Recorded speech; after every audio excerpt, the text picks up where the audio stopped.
This is the NCASE M2 Grater, and today I'm going to transplant as much as I can from my full-size Fractal North build into this great looking case.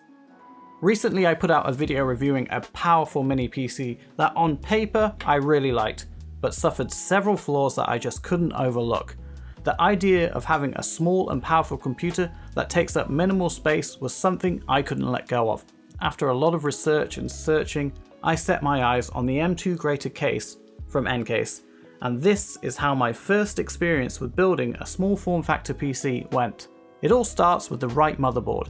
As this is such a small case, I needed a micro ITX board, and after a lot of searching, I settled on this, the B760i Edge from MSI. Now some of you might be thinking, that's a pretty old board, and you're right.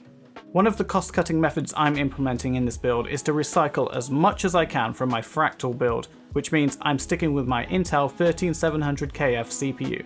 And despite being a few years old, it's a very capable and powerful CPU which I can confidently game on and, if needed, edit videos, photos, complete general productivity tasks, and even 3D model. The B760i motherboard has all the features I need, like dual M.2 slots, 2.5GB Ethernet, and plenty of USB ports, so it was going to fit my setup really well. I always like to start any new build by installing the M.2 drives first. My main boot drive is this Corsair 1TB PCIe Gen 5 drive that has worked absolutely flawless since I installed it in my Fractal system. To accompany it, I've got a 4TB Western Digital Black M.2 drive. This will give me more than enough storage for any games, content creation, and general data needs that this PC will serve, and because they're both Gen 5 drives, transfers and loading times will be very fast and responsive. My old computer also used to house two of these 2.5-inch SATA SSD drives and one 3.5-inch hard drive, which I use for storing footage, documents, and even some older games that didn't really benefit from being on an NVMe drive. These drives are not going to fit in my new case, so rather than just get rid of them, I'm putting them to use inside the DXP 4800 Plus NAS from today's sponsor, UGREEN. Powered by an Intel 12th Gen 5-core Intel processor, this NAS securely stores all of your data and backups of your main computer. It offers the benefits of remote access, automatic backups, 2.5 and 10GB Ethernet ports, and if you've got deep pockets, the ability to install up to 120TB of storage across the 4 available hard drive bays. And since this is a NAS, you can set it up in a RAID configuration with options including RAID 0, 1, 5, 6, or 10. Personally, I use RAID 5 because it gives a great balance of speed, redundancy, and storage. So if one drive fails, I can swap it out without losing any data. With UGREEN Smart Software, you get access to your own secure private cloud that's accessible on any device, including smartphones and tablets. Most importantly, all of your data is encrypted, protecting your privacy if you choose to share documents with friends, family, or colleagues. There are other standout features too, like an AI photo album that makes organizing and searching for people, places, or objects as simple as typing in what you're looking for.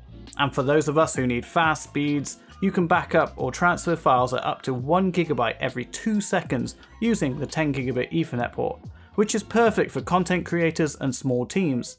Add in 8GB of RAM and a 4K HDMI port and you've got yourself a capable and affordable home NAS. You can learn more about it and pick one up using the links in the description. The next component I like to install is the RAM. I have two 16GB Corsair 6000MHz DDR5 sticks with RGB. These were rather affordable sticks when I first purchased them, and even though I'm not a huge RGB fan, it is good to know that at any time in the future I can add a bit of colour or have a small disco on my desk. Installing a CPU is next. By carefully placing it into the socket and locking it down, it allows me to then go ahead and install the bracket for my CPU cooler. But here lies one of my first issues. I was really hoping I would be able to use my Noctua DH15 in this build, but unfortunately it is a bit too tall. So I picked up this highly rated and incredibly affordable cooler, the Peerless Assassin 120 from Thermalright. It's a bit of an edgy name, but then again, so is the motherboard. This cooler came with everything I needed to mount it successfully to the board, and it's compatible with both Intel and AMD setups. Not bad for costing less than £40. With the basic assembly of core components complete, it's now time to start building the case. Yes, that's right, I said build the case. You see, the M2 Grater ships in two ways, flat packed or pre-built. I went for flat packed as it was the cheaper option, and I've read online that it is far easier to build in this form factor, as you won't need to remove any panels to install things like the GPU or power supply. One thing to note is that you actually need to buy additional parts. For instance, the I/O for the front or side is not included, and if you choose to mount your graphics card vertically, you'll need a PCIe riser cable, which is an additional cost. There's also no real feet included in the box, so you can either buy feet directly or do what I did and 3D print them. NCASE do supply all the 3D print files on their website for free, so it's great that you can save a bit of money and do it yourself if you have access to a 3D printer. The very first thing you need to do is install the power supply, and to do that, you'll need to use the included power supply bracket. I chose to upgrade my 850 watt PSU to this Corsair SF1000. I'm actually amazed at how a power supply this small is so powerful. I chose to go with the 1000 watt version as I wanted to future-proof myself, because one day I will end up upgrading this to a new CPU and graphics card. To attach this to the case, you need to screw the bracket into the power supply, then screw that directly into the backplate. There are several ways you can orientate this, but I went for this simple flat design. Now it's time for the motherboard. To do this, you need to install the motherboard standoffs. This is as simple as picking the holes and screwing them in from both sides. I'm honestly surprised they didn't just have threaded standoffs, so you could just screw them directly into the backplate, but I'm sure they have a valid reason for it. Next is the graphics card. My RTX 3090 is absolutely huge and only just fits into this build. To install it, you need to grab the rear panel and then slide the metal plate into this small groove between the panels. Then you can slot it into the PCIe slot. Now this is where things started to go incredibly wrong for me. I was following the online build guide, and if I'm completely honest, that guide was all over the place. If I were to start over again, I would install the following things before seating that graphics card. All of the PSU cables, the motherboard connectors for the power button, and the PSU extension lead to go from the power supply to the back of the case, because later on in this build I had to unseat the graphics card and remove so much to get all of these things in. And it was at this point I was struggling for hours, and I just decided to give up and take a break because it was driving me nuts. I took half an hour, made some food, and sent off a few files to 3D print. It was at this point my batteries died and I'd already filmed over 100 gigabytes of footage trying to build the machine. So a few hours later I got stuck into the build and stupidly forgot to hit record on my camera, but in the end I managed to build my new small form factor PC. And here it is. It's not perfect, it's not the most top end spec, and I even ended up changing a few things in the layout and purchased a few additional things to help with the cooling.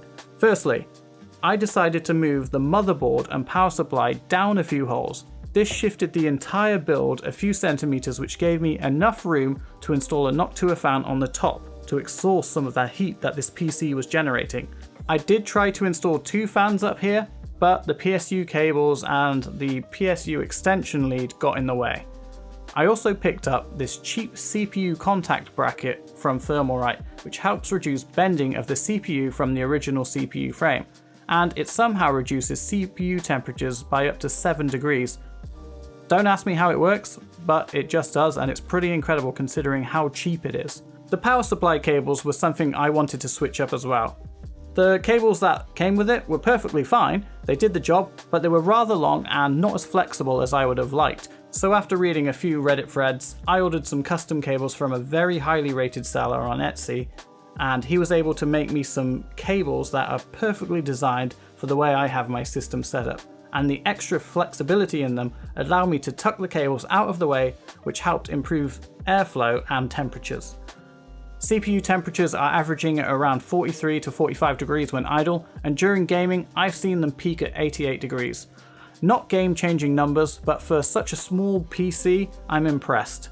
I've not experienced any real thermal throttling from everyday use, but I did exceed 100 degrees when I ran Cinebench. GPU temperatures are stable while playing games at 4K like Cyberpunk 2077 and Overwatch 2.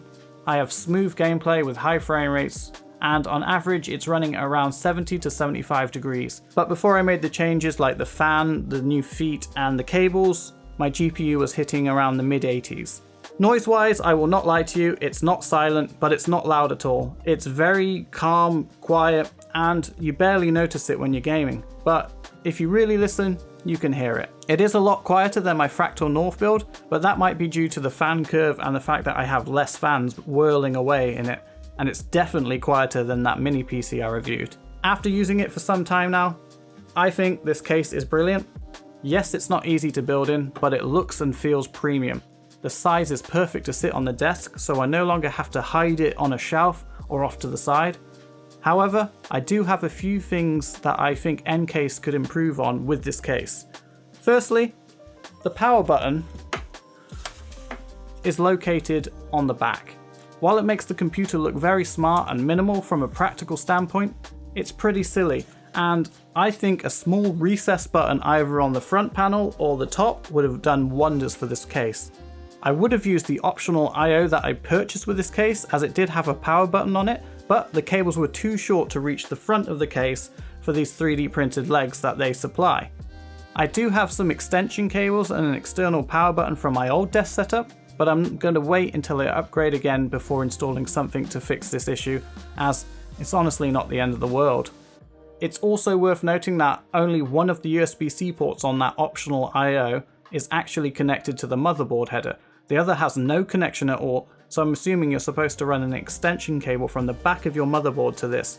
But I'd much rather have them both go into the motherboard header, because then I wouldn't be losing one on the back. Another thing to note is that I can really tell this case is designed for newer 40 or 50 series cards, as my 3090 is at the lowest possible point that I can mount it, and if I were to try to get this any lower, it catches on the case. This means I can't install any more top fans in this configuration, and airflow does suffer to the graphics card. After all of this and the struggles I had building this, I now understand why this case has such a good reputation and is so highly rated, and I've grown a huge appreciation for people who build systems in these small form factor cases. It's an art form, and it takes an incredible amount of patience.